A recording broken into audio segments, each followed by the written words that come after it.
Assalamualaikum warahmatullahi wabarakatuh. Welcome back to my YouTube channel. Di video kali ini saya akan membahas seputar matematika untuk SMP atau MTS kelas 8 semester 1. Jadi nanti di sini saya akan membahas latihan soal untuk bab 2 koordinat kartesius. Diharapkan nantinya setelah menonton video ini kalian dapat yang pertama menentukan posisi titik terhadap sumbu X dan sumbu Y. Kemudian yang kedua, menentukan posisi titik terhadap titik asal 0,0. Yang ketiga, menentukan posisi titik terhadap titik tertentu A, B. Dan yang keempat adalah menentukan posisi garis terhadap sumbu X dan sumbu Y. Intinya, nanti di sini saya akan menyajikan beberapa soal beserta pembahasannya. Jangan lupa kalian klik like, komen, subscribe, dan nyalakan loncengnya ya.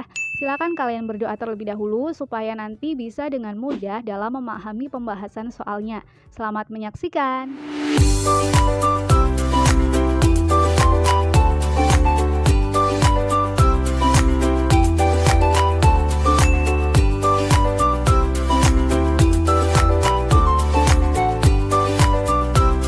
Kita mulai bahas latihan soalnya.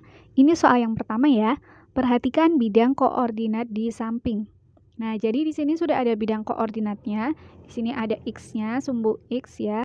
Kemudian di sini ada sumbu Y. Nah, setelah itu kita disuruh menentukan yang pertama, koordinat titik B adalah. Nah, untuk mencari koordinat titik B, berarti langkah pertama kalian harus fokus ke titik B-nya. Nah, titik B itu di mana? Nah, ternyata kan di sini titik B. Kemudian, untuk koordinat sendiri itu kan nanti adalah X, Y. Nah, berarti kita fokus ke X-nya dulu. X-nya itu kan berarti sumbu yang mendatar. Nah, berarti kita fokus dari titik B menuju ke X. Nah, kan di sini dia itu bergerak ke sini. Nah, jadi dia koordinat X-nya itu bernilai 4. Kemudian untuk Y-nya kalian tarik saja garis dari titik B menuju sumbu Y. Nah, ketemunya di sini berarti di sini Y-nya adalah 3. Sehingga koordinat titik B adalah X, Y yaitu 4,3. Nah, itu cara menentukan koordinat titik. Kita lanjut yang B. Koordinat titik D adalah, nah caranya sama juga, kalian bisa langsung melihat di sini D. D itu kan ini titiknya. Kemudian untuk X-nya dia lurusnya mana? Kan di sini. Negatif 7 itu nilai X-nya. Kemudian untuk Y-nya berarti langsung saja di sini berarti 6. Sehingga koordinat titik D-nya adalah negatif 7,6. Jadi X-nya dulu baru Y. Kemudian yang C, koordinat titik F adalah, titik F itu di mana? Ini kan.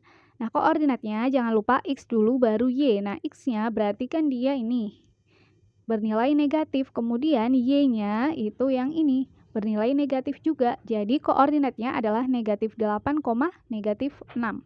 Kita lanjut ke soal yang kedua. Perhatikan bidang koordinat di samping. Nah, ini koordinatnya masih sama seperti tadi, tapi soalnya berbeda. Untuk soalnya yang A, koordinat titik E terhadap acuan titik B adalah. Nah, bedanya dengan soal yang tadi, kalau yang tadi itu kan pusatnya itu di 0,0 atau di tengah sini. Nah, sedangkan di sini pusatnya itu bergantung soal. Nah, di soal ini adalah acuannya titik B, berarti nanti pusatnya di titik B. Kemudian, karena kalian disuruh menentukan koordinat titik E, jadi nanti cara menentukannya dari B kalian mau bergerak menuju ke E. Nah, untuk menentukan koordinat sendiri, itu kan ada koordinat X dan koordinat Y kan, X, Y. Sedangkan untuk mencari X, itu kalian bisa melakukan dengan cara kalau gesernya ke kanan, berarti dia nilainya nanti positif. Sedangkan kalau gesernya ke kiri, itu negatif. Jadi koordinat X itu gesernya ke kanan atau ke kiri, sesuai dengan sumbu X kan mendatar. Jadi kanan atau kiri. Kalau kanan nilainya positif, kalau kiri nilainya negatif. Sedangkan untuk koordinat Y-nya, berarti kan dia tegak ya. Sehingga nanti dia bisa geser ke atas bernilai positif dan geser ke bawah bernilai negatif. Nah, sekarang posisi kalian kan di titik B, mau menentukan koordinat E. Berarti kita tentukan X-nya dulu. Ingat, X itu ke kanan atau ke kiri. Jadi, dari titik B mau menuju ke titik E, kalian bergeraknya ke kanan apa ke kiri? Ke kiri kan? Nah, ke kirinya berapa langkah? Nah, kalian hitung dari B menuju ke yang lurus ini, yang lurus E ya. Berarti di sini dia itu bergerak 7 satuan ke kiri. Ingat, kalau ke kiri berarti nanti tandanya negatif, sehingga di sini koordinat X-nya itu negatif 7. Kemudian kita akan menentukan koordinat Y-nya. Untuk koordinat Y sendiri itu kan bisa ke atas atau ke bawah. Nah, dari sini kalian mau menuju ke titik E. Berarti ke atas apa ke bawah? Ke bawah kan? Nah, nanti dia itu bergerak ke bawah sejauh berapa satuan. Nah, untuk satuannya sendiri kalian bisa menghitung kotaknya. Ini kotaknya ada berapa, atau bisa juga di sini, ini kan 3 ya. Terus ke sini juga 3. Jadi tinggal dijumlahkan, dia 6 satuan ke bawah. Terserah cara kalian menghitungnya ya.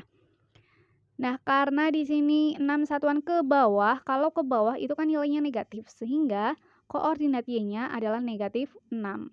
Jadi, koordinat titik E terhadap acuan titik B adalah negatif 7, negatif 6.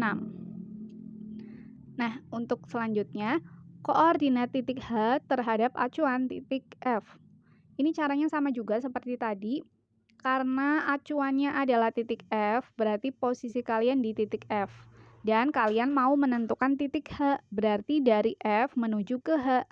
Kita cari X-nya dulu. X itu kan berarti kanan atau kiri.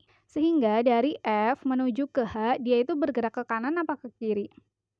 Kanan kan? Nah, jadi dia bergerak ke kanan sebanyak berapa langkah? Tinggal kalian hitung. Di sini kan ada 8, sedangkan yang ini 6. 8 tambah 6, 14 satuan. Atau kalian boleh langsung menghitung kotaknya. Ini ya, sepanjang ini. Dia itu 14 satuan ke kanan. Nah, karena ke kanan berarti kan nilainya positif.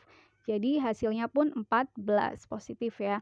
Kemudian kita menentukan koordinat Y-nya. Y itu ke atas apa ke bawah? Nah, berarti kan dari sini. Dia bergerak menuju ke atas.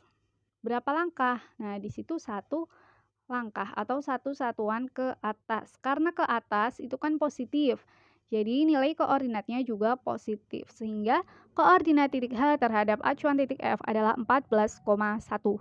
Jadi untuk mengerjakan soal nomor 2 ini, kalian harus fokus ke titik acuannya. Jangan sampai kalian keliru ya.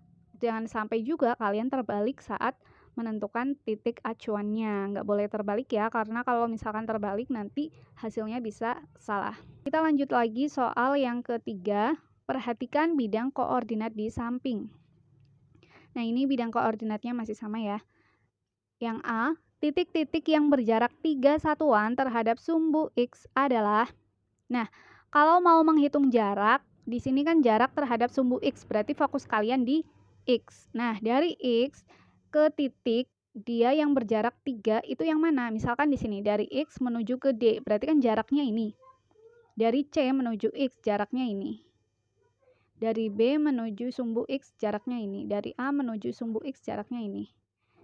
Nah, sekarang coba kalian perhatikan mana yang berjarak 3 satuan terhadap sumbu X. Bisa titik yang di atas, bisa juga titik yang di bawah. Nanti kalau yang di bawah berarti kan jaraknya ini. Kalau jarak berarti tidak ada yang bernilai negatif. Negatifnya nanti diabaikan. Nah, sehingga yang berjarak 3 satuan terhadap sumbu X adalah, nah dia ini titik B. Coba kalian hitung di sini jaraknya. 3 satuan kan? Kemudian sebenarnya kemudian ada lagi selain titik B, yaitu titik E. Nah, ini. Jadi, titik yang berjarak 3 satuan terhadap sumbu X adalah titik B dan titik E. Nah, itu cara mengerjakan soal yang A. Bisa ya? Kita lanjut soal yang B. Titik yang berjarak 4 satuan terhadap sumbu Y. Nah, karena jaraknya terhadap sumbu Y, berarti fokus kalian di sumbu Y. Nanti jarak terhadap titiknya berarti ya yang ini. Dari C menuju sumbu Y, dari D menuju sumbu Y, dari B menuju sumbu Y, atau kalau yang bawah ya ini. Itu cara menghitung jaraknya, tinggal kalian hitung kotaknya berapa. Atau langsung kalian fokus melihat angka di sini juga boleh. Nah, jadi di sini titik yang berjarak 4 satuan terhadap sumbu Y itu yang mana? Nah, ini ya, titik B, kemudian titik mana lagi? Titik C. Sehingga di sini titik yang berjarak 4 satuan terhadap sumbu Y adalah titik B dan titik C. Nah, itu untuk soal yang nomor 3. Kemudian kita lanjut soal yang keempat. Perhatikan bidang koordinat di samping. Ini koordinatnya masih sama ya. Titik-titik yang berada di kuadran 1 adalah, nah, kalau kalian menjumpai soal yang berupa kuadran, ingat di sini itu kalau bidang koordinat itu dibagi 4 kuadran. Ada kuadran 1, posisinya di sini di kanan atas. Kemudian ada kuadran 2, posisinya di sini.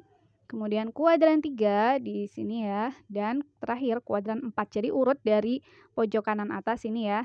Terus ke kiri ini kuadran 2, kuadran 3, kuadran 4. Nah, jadi dari sini kita bisa langsung menentukan titik mana saja yang terletak di kuadran 1. Berarti ya ini semua titik yang berada di daerah ini. Siapa sajakah itu? Ini titik A dan titik B. Kemudian untuk soal yang kedua, titik yang berada di kuadran 3. Coba kalian jawab titik apa? Oke, sudah dijawab ya. Nah, ternyata titik yang berada di kuadran 3 adalah titik E dan titik F. Nah, ini. Kita lanjut soal yang kelima. Ruas garis AB menghubungkan titik A 3,-1 dan B 3,4. Kedudukan ruas garis AB terhadap sumbu X dan sumbu Y adalah, nah, ketika kalian menjumpai soal seperti ini, kita kan nggak tahu nih ruas garis AB-nya gambarnya seperti apa. Jadi kalian harus menggambarnya dulu. Kalian buatlah koordinat kartesiusnya. Di sini jaraknya harus sama ya. Kalau ke kanan ini sumbu X, kalau ke kanan positif, ke kiri negatif. Kemudian sumbu Y-nya penulisannya di sebelah kiri. Ini kalau yang bawah negatif, kalau yang atas positif. Kemudian yang di tengah-tengah di sini 0. Jangan sampai ketuker ya bilangannya. Jadi di tengah-tengah ini 0. Terus ke atas ya mulai dari 1, 2, 3 dan seterusnya. Ke kanan begitu, ke kiri juga sama, ke bawah juga sama. Jangan sampai kebalik. Oke, kita lanjut. Berarti supaya kita bisa menentukan gambarnya ruas garis itu seperti apa, kita harus menggambar dulu titik A-nya dan titik B-nya.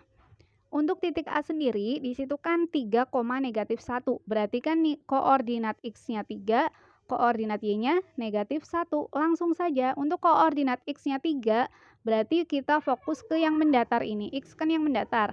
Kalau 3, berarti kan di sebelah sini. Nah, kita hubungkan garis yang nantinya akan menghubungkan koordinat Y-nya -1. Nah, Y -1. Y itu kan ini, kemudian -1-nya di sini. Berarti dari -3 ini kita tarik garis ke bawah sampai -1. Kemudian dari -1 kita juga tarik ke kanan sampai 3. Nah, jadi sampai nanti kedua garisnya bertemu. Nah, disinilah titik A terletak. Jadi pertemuan antara kedua garis itu. Ini merupakan titik A. Kemudian kita gambar titik B. Titik B koordinatnya 3,4. Berarti X-nya 3 kan di sini. Y-nya 4, berarti ini. Nanti kalian tarik garis. Nah, titik pertemuan mereka itu merupakan titik B. Ini titik B-nya. Nah, sehingga karena di sini ruas garis berarti kan yang menghubungkan titik A dengan titik B. Langsung saja kita buat ruas garisnya.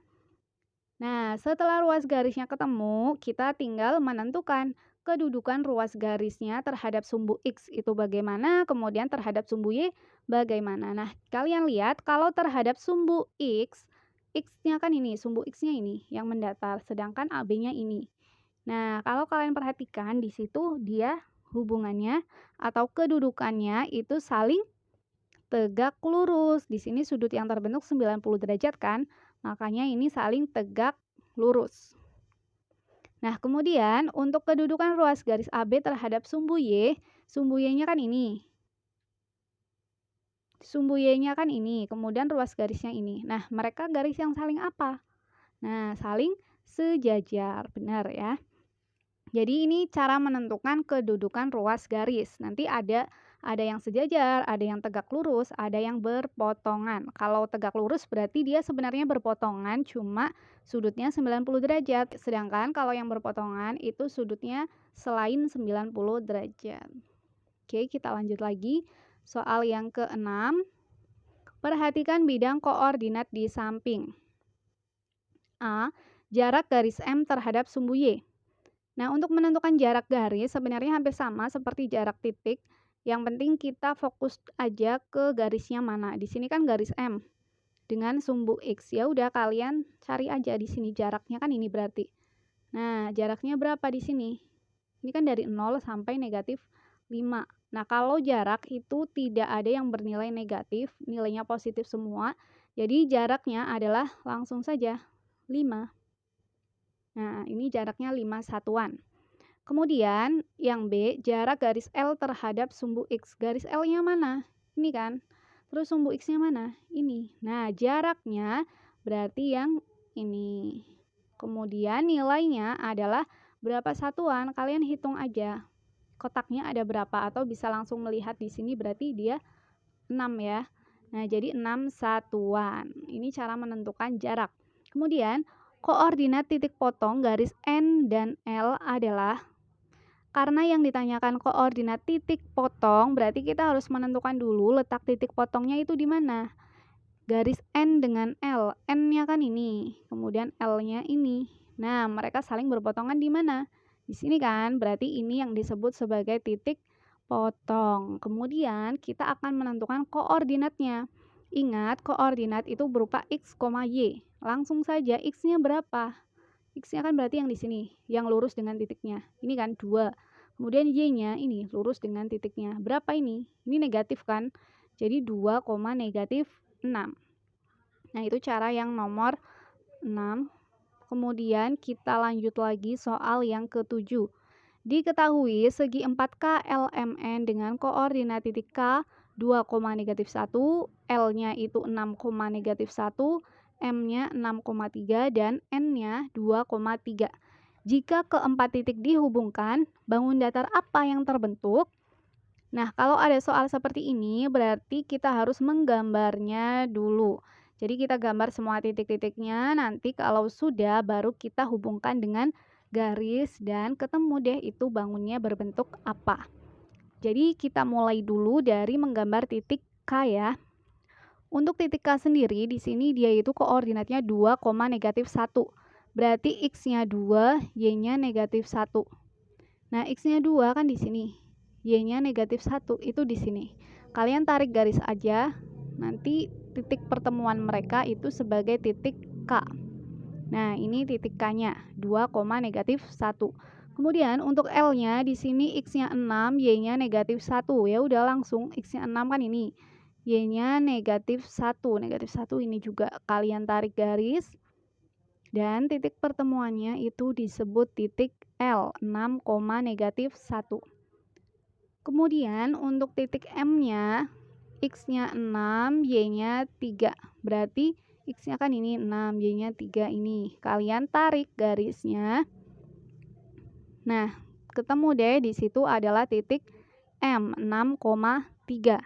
Kemudian satu lagi di situ ada titik N, 2,3. 2-nya di sini sebagai X ya, kemudian 3-nya ini sebagai Y. Kalian tarik garis. Dan ketemu di situ adalah titik N. Nah, setelah keempat titik tersebut digambar, kita buat aja garis yang menghubungkan keempat titik tersebut. Nah, ternyata kalau kita hubungkan garis-garisnya, dia itu membentuk bangun persegi. Coba saja kalian lihat di sini kalau persegi itu kan panjang semua sisinya sama. Nah, kita cek ya untuk panjang sisi yang ini atas ya. NM panjangnya berapa? Kalian hitung kotaknya, di sini ada 4 kotak kan yang terlewati. Kemudian untuk yang bawah sendiri ini juga sama 4 kotak. Nah, untuk sisi yang tegak ini atau lebarnya dia juga sama kan 4 kotak. Ini juga 4 kotak. Nah, karena semua sisi panjangnya sama berarti ini merupakan persegi. Jadi, bangun datar yang terbentuk adalah bangun persegi. Kemudian kita lanjut soal yang terakhir, ini soal yang ke-8.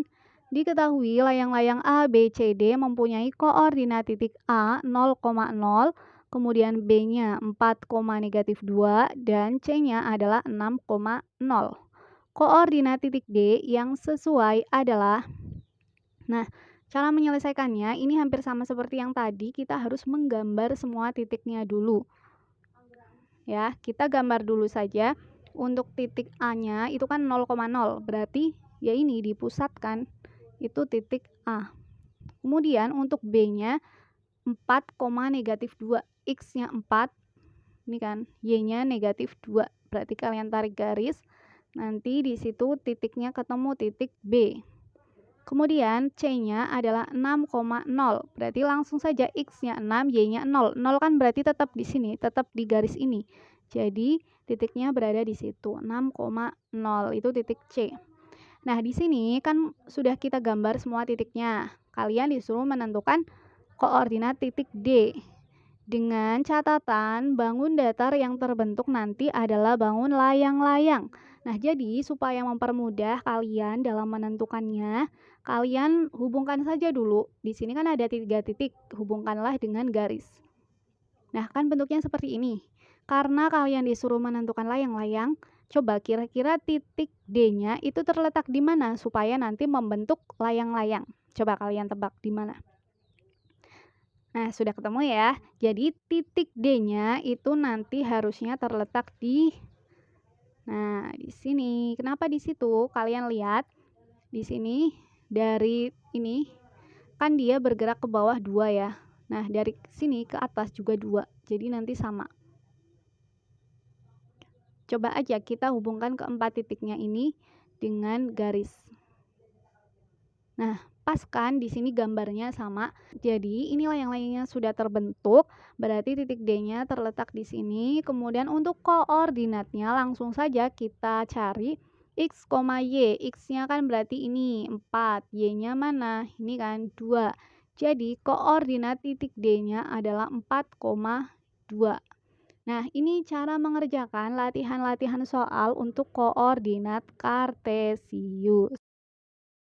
Demikian pembahasan video kali ini. Jangan lupa kalian klik like, comment, subscribe, dan nyalakan loncengnya ya. Nantikan terus videoku yang selanjutnya karena masih ada banyak sekali pembahasan latihan-latihan soal yang lainnya.